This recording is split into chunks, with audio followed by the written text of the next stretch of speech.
สวัสดีนะคะนางฟ้าทุกคนนะคะตอนนี้ก็อยู่ในเพจครูพลอยไพลินอินสปายนะคะถ้าใครได้ติดตามก็จะรู้เลยว่าวันนี้เป็นวันเรียนรอบสดนะคะใน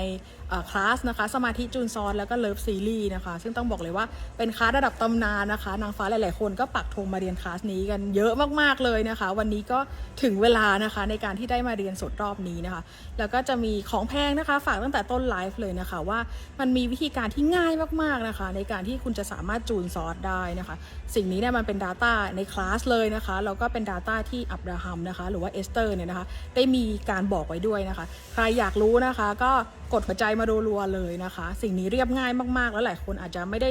รู้มาก่อนนะคะหรือว่าอาจจะไปมองหาสิ่งไกลตัวนะคะว่าวิธีการไหนหรือว่าสิ่งไหนมันสามารถทำให้เราจูนซอสได้ง่ายมากๆนะคะโอเคมาแล้วนะคะของแพงอย่างแรกเลยนะคะนั่นก็คือการหายใจนะคะ